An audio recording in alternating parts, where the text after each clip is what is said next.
Commissioners, like that Mr. Smerer is present in court with David Kelly. His attorney, Emily Donlin, is here from the prosecutor's office, and Scott Green is here from the Department of Corrections. This is the date and time the court has scheduled for sentencing in this matter. Mr. Green provided the court with a pre-sentence report and recommended sentence that I have reviewed. Have you seen that, Mr. Kelly? Yes, Your Honor. And have you had a chance to work with your client? Yes, I have. Seen as well, Ms. Donlin? Yes, Your Honor. I have one comment on corrections and deletions that I'm going to ask my usual question of the attorneys before I get into that, and you may have already noticed. But do either parties have any challenges to relevancy, accuracy, or sentencing guidelines? Your Honor, I expect we're on the same page here. Our only note on behalf of the people, and we did confer with defense as well, as to the charge under this count one. It does show the original charging language for count one, homicide, open murder, statutory short form. I believe at the time of plea, the court did accept a plea for homicide, first degree, premeditated murder. So we would just ask that the PSI be amended to reflect that as the final charge. But I think that that's important simply because of the nature of an open murder charge. It's usually first degree or second degree, but in theory, depending upon what a jury would decide or the court decide, if the court was sitting as a trier of fact, it could be a lot of other things.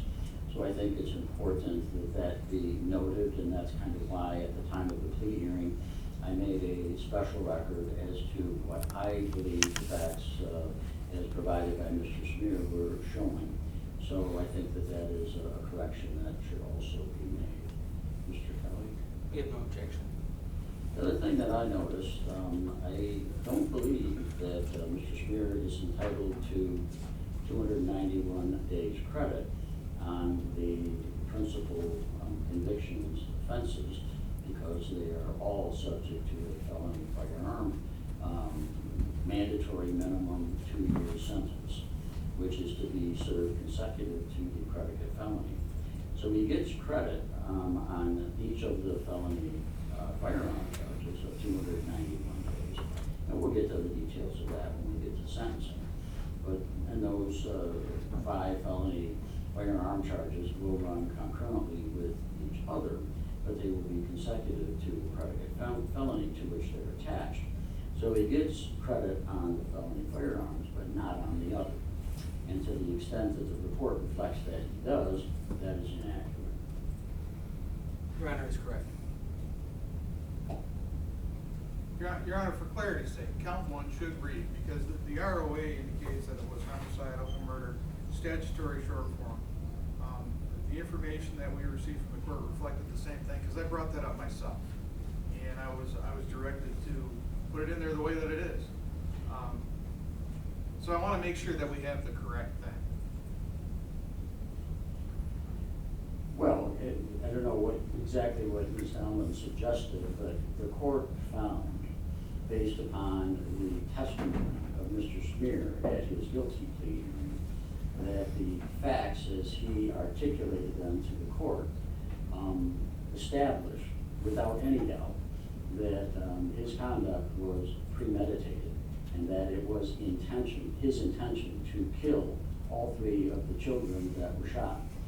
He was successful in one of those situations and not successful in the other 2.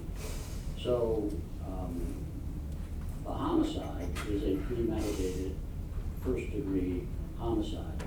The others are what they are because they are attempts or other forms of assaultive behavior with a firearm.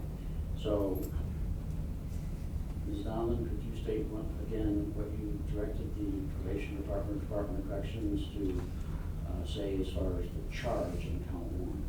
yes, Your Honor, it's the people's position that it should read as count one, homicide, murder, first degree, premeditated. And that would be PAC code 750.316-A for the reasons stated on the record. All right. Any other challenges to relevancy, accuracy, or sentencing guidelines scoring? No, Your Honor. No, Your Honor. All right, thank you. Mr. Smerer, this is your opportunity to address the court regarding sentencing if you would like to do so. If there's anything that you would like to say to me, this is your chance. No, you don't want to say anything else, Mr. Kelly? Yes, Your Honor.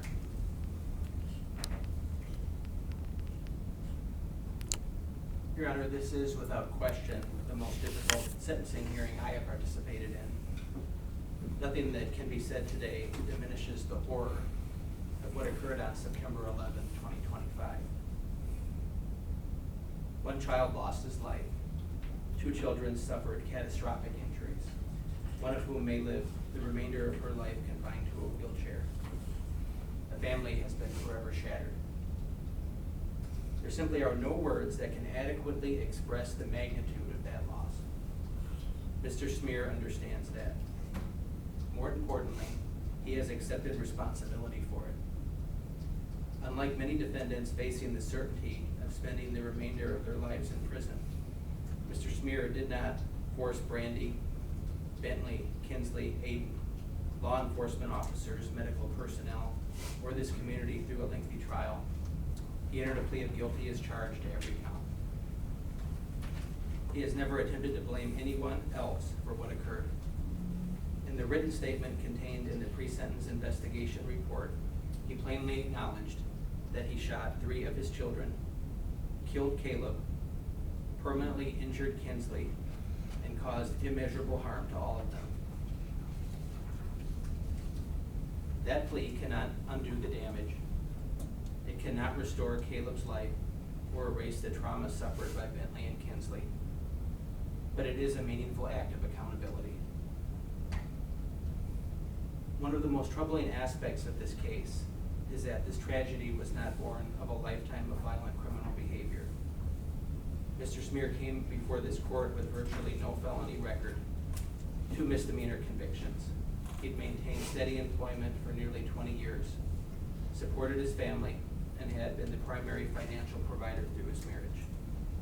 The pre-sentence investigation report itself recognizes that prior to these offenses, his criminal history was almost non-existent.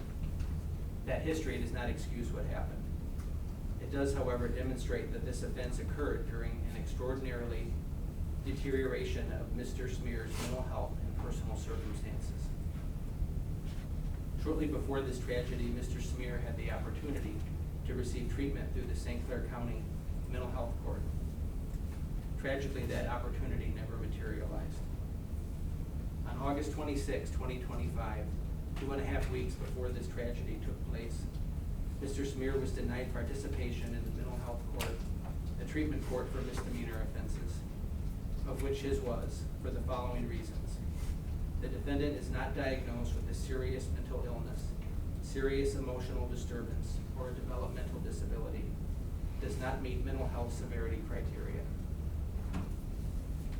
Now, I'm not here to point the finger at anyone. The seriousness of Mr. Smerer's mental health issues were not spotted at that time. On the morning of September 11th, 2025, Mr. Smerer awoke with a sentencing hearing scheduled for later that morning. He was facing a recommendation of 365 days in jail for a misdemeanor offense that took place years earlier. He had already lost the job he had held for nearly 2 decades. He had lost the family housing that had accompanied that employment. His depression and anxiety worsened. According to the victim impact information contained in the PSI, he had stopped taking his prescribed medication approximately 5 days before this incident. None of those circumstances justify his actions, but they help explain how an individual with virtually no history of serious violence arrived at this unimaginable point. Obviously, with Mr. Smerer's apparent mental health issues, I referred him for an evaluation relative to criminal responsibility at the Michigan Forensic Center. Both Dr. Mishira Oliver from the Forensic Center and Dr. Michael Abramsky concluded that Mr. Smerer did not satisfy Michigan's legal standard for an insanity defense. The legal standard for insanity, however, is extraordinarily narrow. A finding that someone was legally sane at the time of their crime does not mean that the person was mentally healthy. Those are very different questions. Indeed, the record demonstrates that Mr. Smerer had long-standing diagnosis of depression and anxiety requiring medication, and even the victim impact statement from Mrs. Smerer reflects her belief that what he experienced is what she described as a psychotic break, that he snapped under the overwhelming pressures he was experiencing. She further expressed her belief that life imprisonment may not be the appropriate punishment because in her words, he was not in his right mind. Again, that is not a legal excuse. The law requires life imprisonment, and Mr. Smerer knew that when he pleaded guilty. Mr. Smerer will carry the consequences of the morning of September 11, 2025 for the remainder of his life, regardless of the sentence imposed. Every day, he will know he caused the death of his son. Every day, he will know that Bentley and Aiden and Brandy must live with the consequences of what occurred. Every day, he will know that Kinsley may never walk again because of his actions. I say may because I believe in the power of medical advancements. There's always hope. There is no prison sentence that can exceed that emotional burden. The mandatory sentence on count 1 leaves this court with little discretion concerning the homicide conviction. We recognize that reality. Your Honor, I think the only issue that I think I would like to at least briefly bring to the court's attention here is that there is a recommendation of continuing a no contact order with Mrs. Smerer and the children in this case. It's my understanding and has been brought to my attention by both Mrs. Smerer and the prosecutor that I believe the victims may be addressing that later in this sentencing hearing. I'm asking the court to keep an open mind on that issue regarding no contact based on the victim input. Thank you. All right. Thank you, Mr. Kelly. Ms. Down. Your Honor, a number of the named victims of this offense are present, and do you wish to submit to the court an independent fact statement if so allowed? Absolutely. Thank you, Your Honor.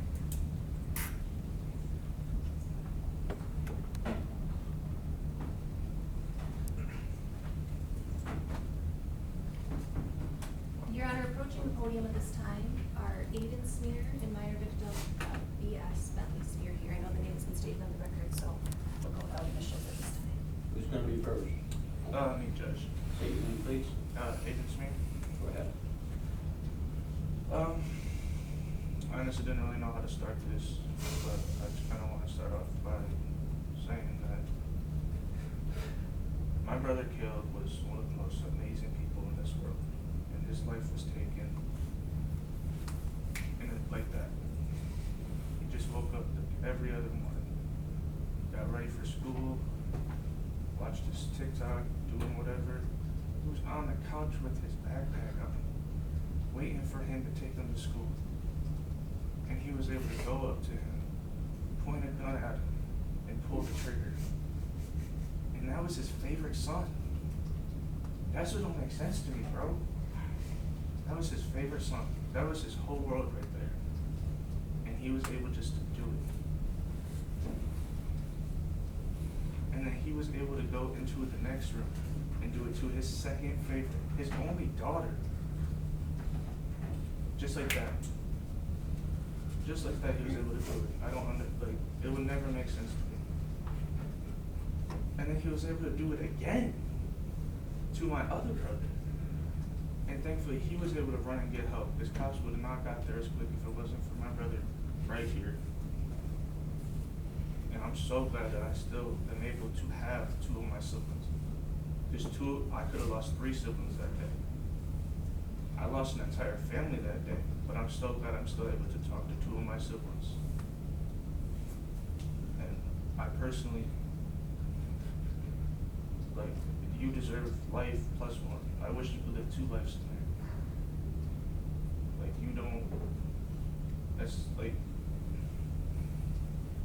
I will never understand.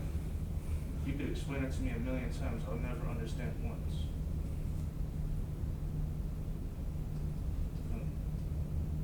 Mental health stuff, men's mental health is not talked about enough. I suffer from it. I have depression and anxiety. I got help.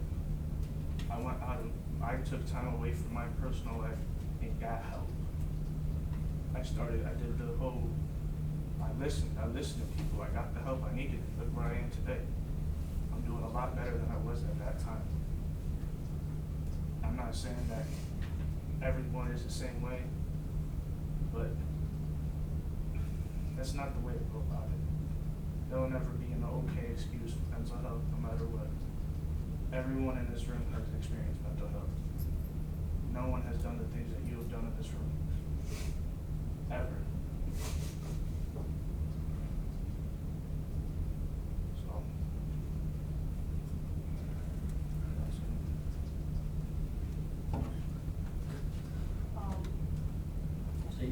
please. Bentley Smell. That morning, my mother was killed. The first thing he said to me was a good one. I didn't know a good one had thought of it shooting me in the face.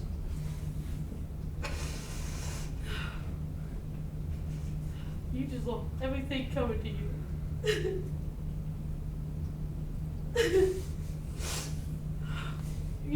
You can cry all you want, it won't change a shit thing. You crippled my sister, you killed my brother. Your own children. That you loved your entire life just to kill. Just think about that. And you deserve everything coming to you. Thank you. Your Honor, Kingsley Smear is also present in the courtroom, and we do have a microphone attached to her at this time. Thank you, Your Honor. Oh, thank you.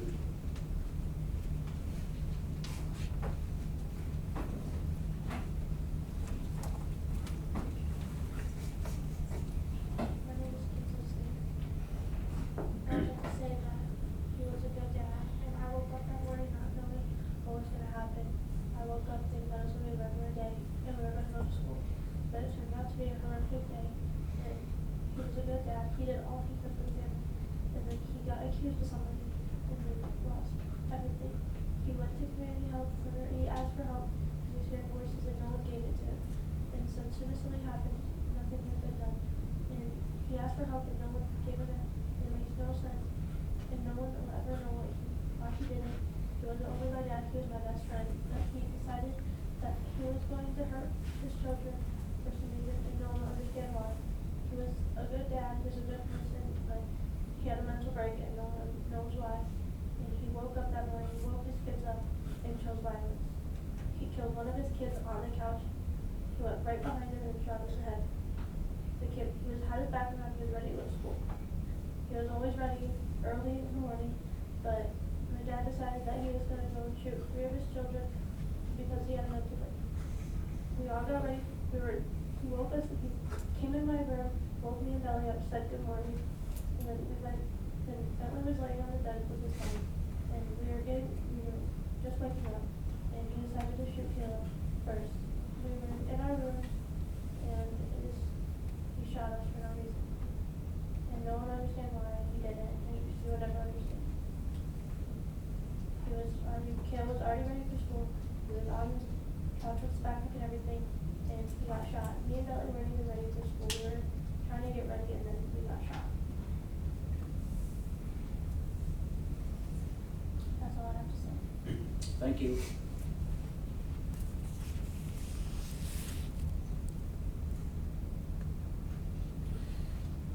Your Honor, we have no further victim statements at this time. Okay. Your Honor, when we have a case of this sort, a tragedy of this magnitude, I think the only response and the natural response is to look for answers, and I think that's clear in the statements of the victims here that this was a senseless, tragic event, and the pain it has caused is, I would say, immeasurable. When any sort of offense of this nature occurs, it affects not only the immediate victims, but the community as a whole, and the overall sense of safety of everybody around them. But here, the most tragic part of this entire situation, of the actions that were taken that day, is that the people who have been hurt the most are the people who had the greatest trust placed in Mr. Smear, who had the greatest love for him, who were in the most vulnerable position because they put him in that position of trust, his own family members and his own minor children. I think it's clear in their statements that the pain he has caused is just beyond what we can put into words, and it's something that is going to continue to be dealt with for a very long time to come, for the rest of everyone here's lives. I think when we search for answers here, there's no answers to be found, because this type of act is just something that can't be explained with the kind of logic that we're looking for. But what is clear here is that what happened was the result of Mr. Smear's actions, not just one action, not the action in a single moment, but again and again and again, choices made by no one other than Mr. Smear. And the impact of those choices just can't be overstated. And because there were choices that were made by him clearly, one after the other, as noted in his factual basis to his plea, that he was considering this and contemplating this, and not just that morning, but the time preceding that, the weeks preceding that, and that on that date, there were multiple times when he could have reconsidered, when other choices could have been made. But tragically, this was the choice that was made over and over as to each of the victims here. And as they're all grappling with what that means, I think the law is clear on what it has to mean for us here in this courtroom, and I think that law is in place for a reason. And I would ask that the court follow what is in the recommendation and follow what is, I think, the only viable option to address the tragedy of this magnitude in these circumstances. All right, thank you, Ms. Dowman. Anything further to read from the Department of Corrections? No, sir, there's nothing there. Mr. Smear, I kind of agree with Mr. Green that there's not a whole lot that can be said or needs to be said at this particular point. A lot has already been said. There have been a lot of emotions that have been incurred and experienced by a number of people, not all the same, obviously, and those are what they are. Hopefully, in time, some of those things get better. The one thing that I can agree with and that I can say is perhaps a good thing, and there's very little that can be said that is good, and that is you entered a guilty plea as charged to all counts, and that had the effect of avoiding a very lengthy, very emotional, very difficult trial that probably would have resulted in the exact same outcome that your guilty plea did. And to the extent that that was avoided, that is a good thing for those victims. The one thing that still haunts me to some extent, Mr. Smear, is listening to you describe in your plea hearing how you decided that morning to hunt down your own children for the purposes of killing each and every one of them. You also told me that it was your intention to then kill yourself. But you decided that morning to hunt down your own children who were doing their usual morning routine, and they were totally defenseless. They had no idea what was coming, and they had no ability to protect themselves. And it is a tragedy beyond description. Fortunately, the law in the state of Michigan addresses what is appropriate for purposes of punishment when it comes to the homicide offense. Nothing less than life in prison without the possibility of parole is appropriate under these circumstances. The other sentences somewhat pale in comparison to that sentence because it is a life sentence. It is intended to be, and that's exactly what it is going to be.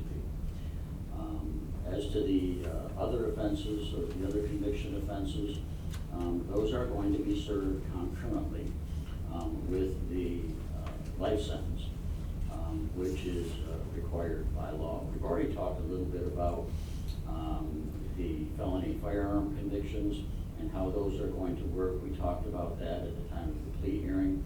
But to try to simplify things, I want to state that all of the felony, there are a total of 5 felony firearm convictions.